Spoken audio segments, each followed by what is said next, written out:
Darkness descends most violently not when the world around you collapses, but when your name becomes a weapon in the mouths of others. Niccolò Machiavelli learned this in the cruelest season of his life. From the courts of power, from the halls where he once whispered strategies into the ears of Florence's leaders, he fell into the cold abyss of suspicion, torture, and humiliation. And yet he survived, not unscarred, but sharpened, like iron thrust into fire. His darkest days became the crucible in which his philosophy was forged, for survival is not born in comfort but in agony. Imagine the city of Florence in the early 16th century, tense, fractured, unstable. The Medici family returns from exile, grasping power with iron fists. In the streets, the people whisper. Allegiances shift like shadows. And in this atmosphere, Niccolò Machiavelli, once a trusted diplomat of the Florentine Republic, suddenly finds himself an enemy. Power had changed hands, and with it, every friend could become a traitor, every servant a spy, every word a noose. Machiavelli's name, once associated with cunning diplomacy, became a mark of danger. The hunter had become the prey. Renaissance oil painting of Florence in turmoil, early 1500s. Dark clouds hang over the city as the Medici banners rise on towers. In the foreground, a solitary figure representing Machiavelli stands cloaked in shadow, watching the shifting tides of power, painted in dramatic chiaroscuro style, symbolizing betrayal and looming downfall. The arrest was swift. Soldiers stormed his home. He was dragged from the quiet refuge of his books and thrown into the fortress of the Bargello, that grim prison whose stones had absorbed centuries of screams. The accusation was conspiracy, treason, a plot against the Medici. Whether it was true or not did not matter. Power rarely cares for truth. Power cares for appearances, and what better way for the Medici to show dominance than to shatter the man who embodied the old order? Machiavelli was stripped of dignity, bound, humiliated. He who had counseled princes on the games of power was now a pawn in their cruel display. And then came the torture, the strappado, a rope tied to the wrists, pulled behind the back, hoisting the body into the air until shoulders ripped and joints screamed, then dropped, dislocating, tearing, again and again. The Medici demanded confession. They wanted him to beg, to break, to surrender his mind as well as his body. Pain is the oldest political tool. Torture is persuasion written on the flesh. Machiavelli endured. He screamed, yes, for no man escapes the voice of pain. But in the silence between the screams, his mind remained his own. He understood the cruel theater of power, that the Medici did not only want information, they wanted submission. To confess would not save him, it would erase him. To endure without breaking was the only way to keep a fragment of himself alive. Indifference, even here, in the pit of torment, became his shield. Weeks passed in chains. His body broken, his name stained, his fortune gone. Yet in this abyss, Machiavelli discovered what many never learn. Survival is not the absence of defeat. It is the refusal to let defeat define you. He could not stop the torture. He could not control the judgment. But he could control one thing, whether his spirit bent to the will of his enemies. That choice remained his, and in making it, he transformed humiliation into a kind of hidden victory. Image prompt: Renaissance-style painting of Machiavelli in a dark prison cell, seated against the wall in chains. His face is gaunt, but his eyes are sharp with thought. Faint light filters through a small barred window, illuminating his expression of endurance. Painted with somber tones, symbolizing resilience in suffering. At last, fortune shifted. A new pope rose in Rome. A general pardon was issued. The Medici, calculating as ever, saw no need to continue the charade. And so Machiavelli was released. Not restored, not redeemed, but discarded. He limped back to his estate outside Florence, broken in body, stripped of honor, an exile within his own city. But here is where the story turns. For many men, such a fall would end in silence, in bitterness, in oblivion. For Machiavelli, it was the beginning of something greater. Stripped of office, he sharpened his pen. Deprived of power, He studied it more ruthlessly than ever. Torture had burned away illusion. He no longer believed in the mercy of princes, in the justice of rulers, in the loyalty of friends. He had seen what power was when masks were torn away. Cruelty, fear, suspicion, calculation. And instead of despairing, he embraced it. His survival became not only physical but intellectual. He would write the truths others feared to speak. He would craft the prince, a mirror of power unvarnished by morality, forged in the fire of his own suffering. His dark days were not wasted days. They were his education in the cruelest school of all, the school of defeat. And from that education he emerged not innocent, not pure, but dangerous. The man who has been broken and yet survives is more formidable than one who has never fallen. For he knows the taste of pain, the treachery of fortune, the betrayal of allies, and he no longer fears them. This is why Machiavelli endures as a name spoken with awe and suspicion. He is not merely a writer of politics. He is a survivor of politics. His philosophy is not theory but testimony. He teaches us that suffering is not the end of strength but the source of it, that humiliation can be reshaped into wisdom, that exile can be the soil of immortality. His trial, his torture, his survival, they were not digressions from his destiny.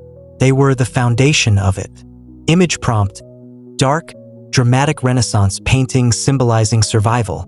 Machiavelli stands at the edge of Florence, cloaked, wounded but unbowed. In one hand he holds a manuscript, in the other a walking stick. Behind him the city looms, half in shadow, half in light. The painting captures rebirth from suffering, resilience, and the forging of timeless ideas. Exile is not silence. Exile is transformation. When the city casts you out, it does not erase you. It frees you from illusion. Machiavelli, left outside the gates of Florence, no longer had to pretend loyalty to a system that had betrayed him. No longer bound by office, no longer chained by duty. He became free to write the truths that the court could never stomach. And yet, this freedom was not sweet. It was bitter, soaked in humiliation, seasoned with the memory of ropes tearing his flesh. But bitterness in the hands of a strategist is fuel. What destroys ordinary men sharpens the extraordinary. What is a man when stripped of everything? Not the clothes, not the house, not the coin, but stripped of dignity, of recognition, of purpose? Many collapse, shrinking into shadows, muttering curses to deaf ears. But Machiavelli understood.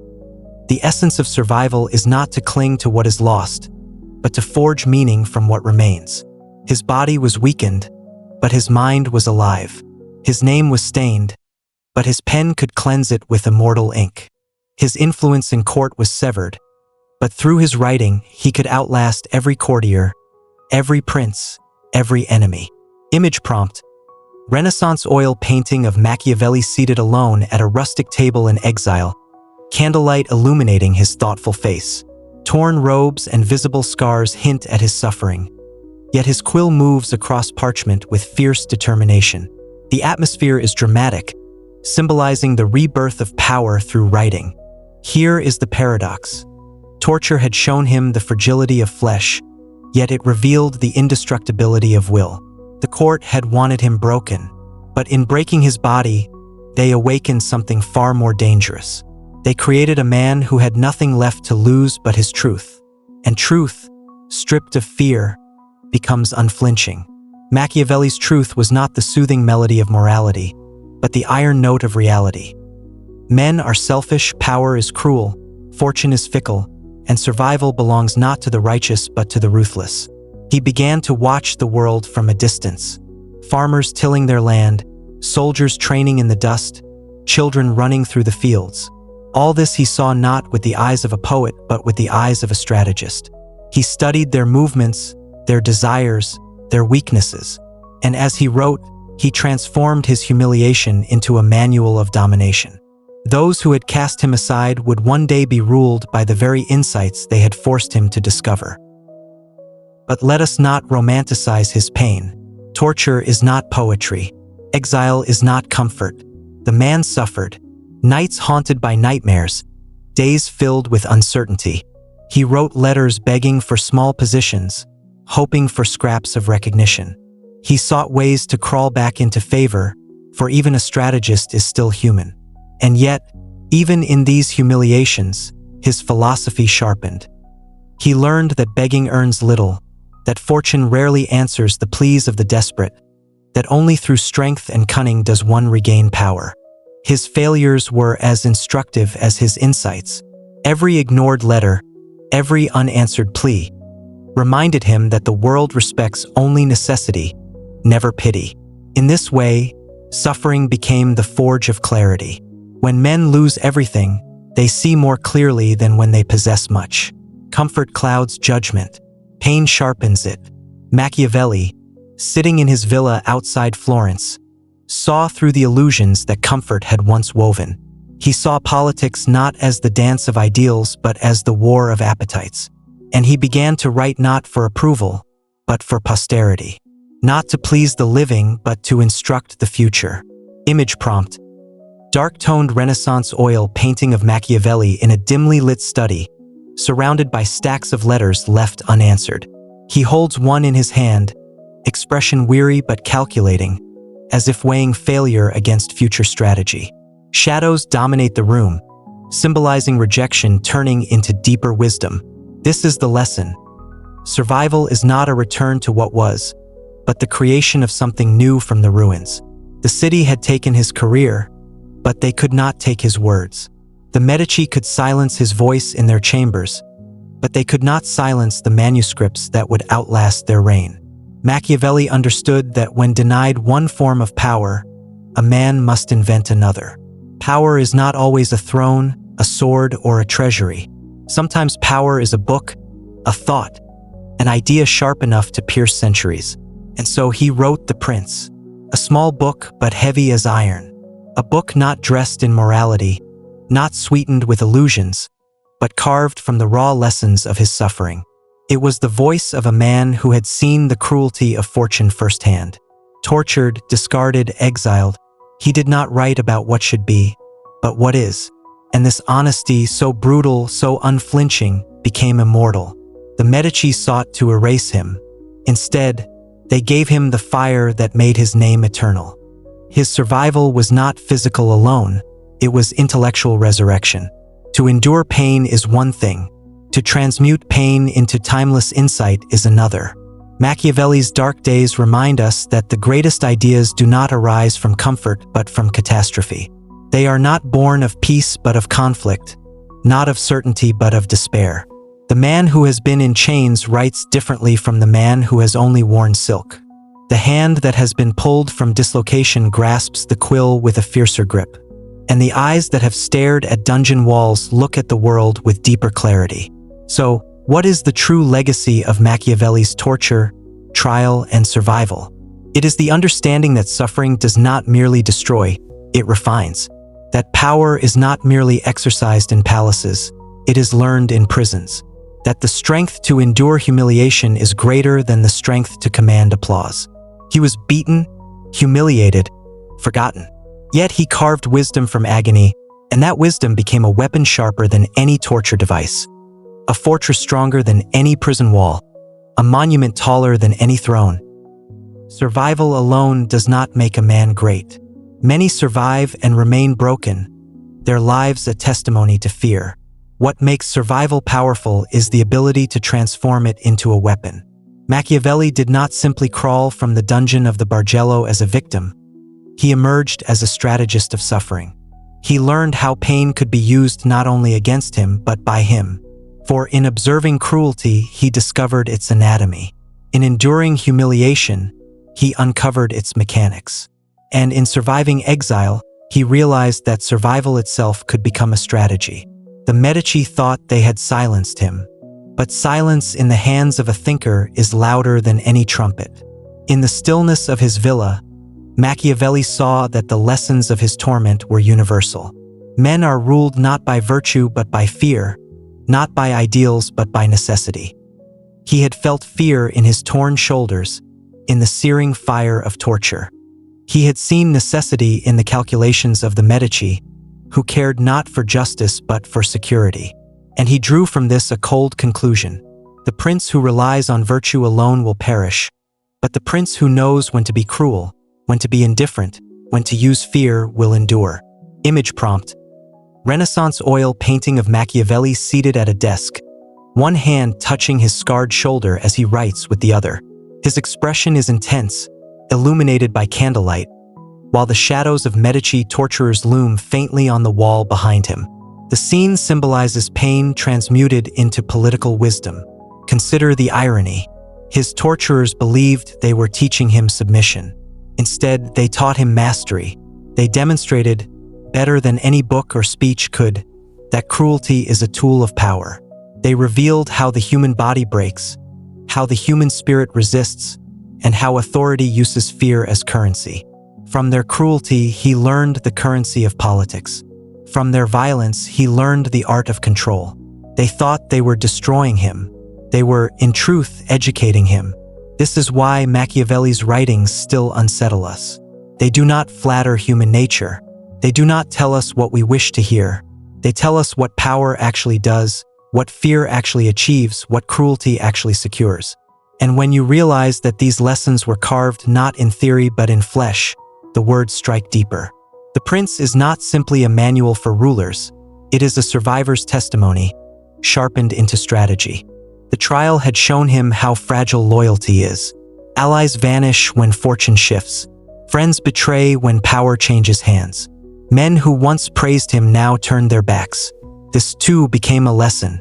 He wrote that princes should not rely on the loyalty of others, for loyalty is bound by circumstance. Better to command obedience than to trust affection. Better to be feared than to be loved, if one cannot be both. These were not abstractions. They were lived truths. For Machiavelli had felt the sting of abandonment, the silence of friends who dared not speak, the coldness of a city that once celebrated him. He knew that loyalty is a fair-weather coin, easily melted in the heat of power. Yet, in exile, he also saw the limits of cruelty. For the Medici had tortured him, and still he survived. They had sought to erase him, and still his name endured. Fear breaks bodies, but it does not always kill ideas. Thus Machiavelli's insight grew sharper. Cruelty must be used carefully, decisively, strategically.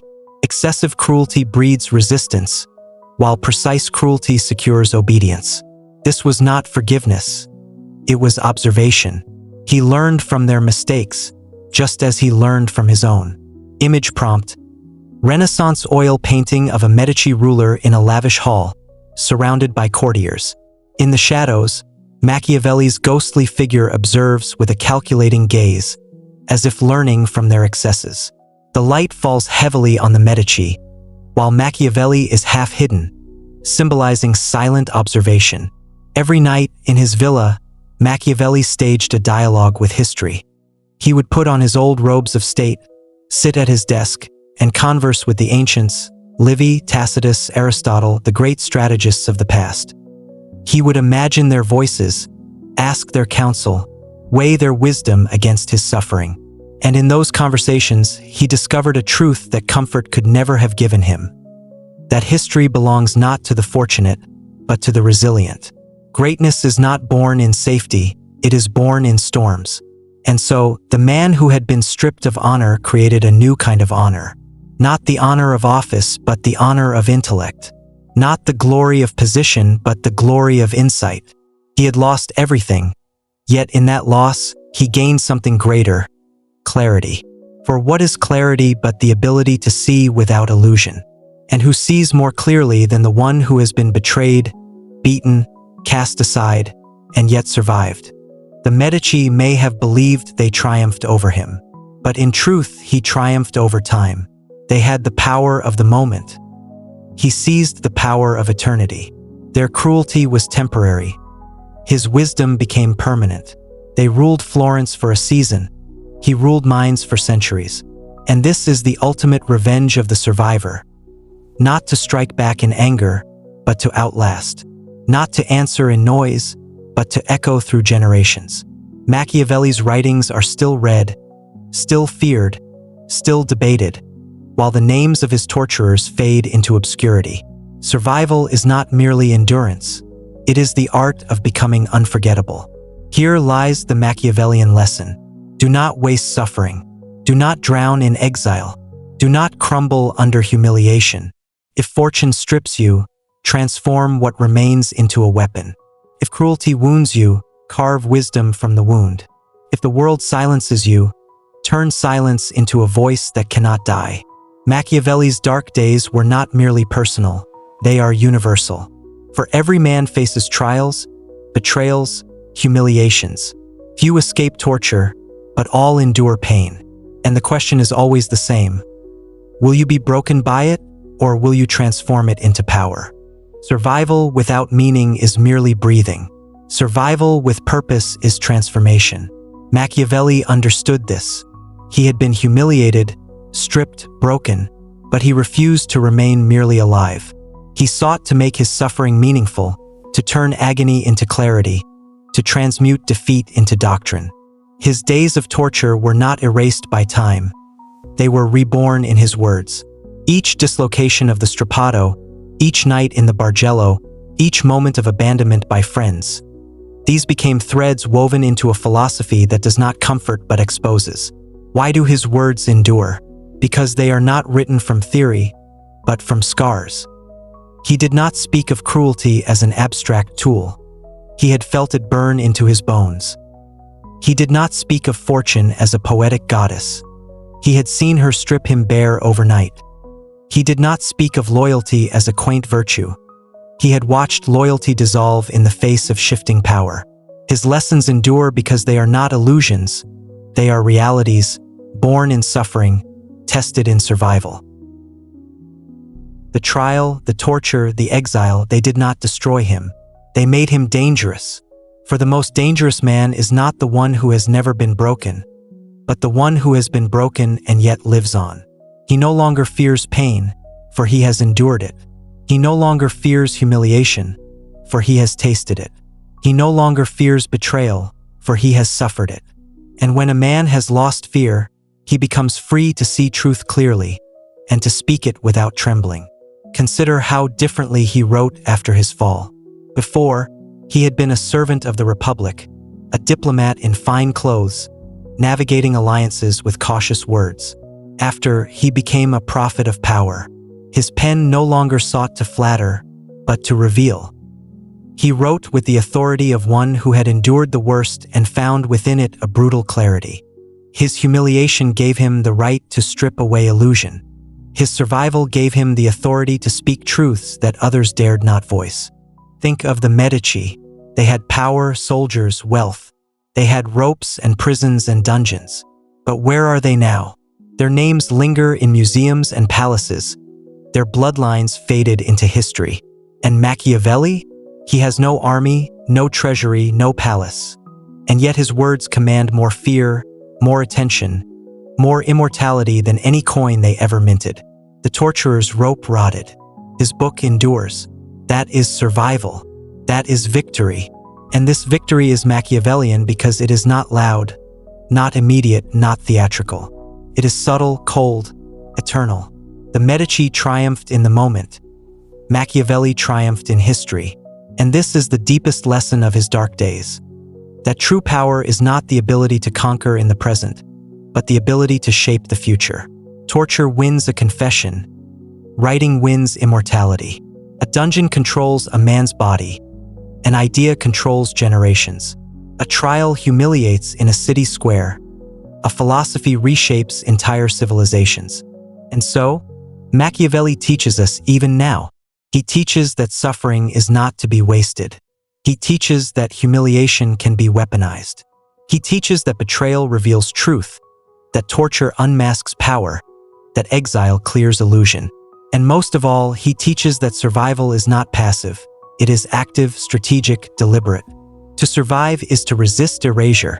To survive is to transform weakness into wisdom. To survive is to live on not merely as a body, but as a force. Do you think his enemies imagined this outcome? When they tied the rope around his wrists, when they dropped him into agony, when they spat his name as a curse, did they think he would one day rule the imagination of centuries? Did they think that their cruelty would carve a philosopher sharper than their swords? Did they think that the man crawling from prison would rise higher than their golden thrones? Of course not. Cruelty rarely thinks of tomorrow. Cruelty lives in the present. But Machiavelli lived in eternity. And here lies the final truth. The dark days of Machiavelli are not only his, they are ours. Each of us will face trials. Each of us will be betrayed, humiliated, perhaps even broken. But what will we do with it? Will we allow pain to consume us? Or will we carve meaning from it? Will we allow betrayal to silence us? Or will we sharpen our words into weapons? Will we let exile bury us? Or will we build from it a philosophy that outlasts kings? Machiavelli's answer is clear. Use it. Use suffering as fuel. Use humiliation as clarity. Use exile as freedom. Transform pain into wisdom. Transform defeat into doctrine. Transform survival into power. For fortune will strike, cruelty will come, betrayal will sting. These are constants of human nature. What is not constant is how you respond. And the one who responds like Machiavelli, with resilience, with clarity, with strategy, becomes untouchable. So remember the lesson of his darkest days. Torture did not end him. Trial did not erase him. Exile did not bury him. They became his teachers, his muses, his crucible. And from that crucible, he emerged not as a victim, but as an immortal strategist. The Bargello could not contain him. The Medici could not silence him. Even the ropes of the strappado could not erase his name. He endured, he transformed, and he endured beyond death itself. This is the Machiavellian truth. Survival is not only living. It is living in such a way that your enemy's victories become meaningless and your defeats become your greatest weapons. Machiavelli survived because he understood that power is not in the crown, but in the mind that dares to speak truth without illusion. And in this way, his darkest days became not his end, but his beginning.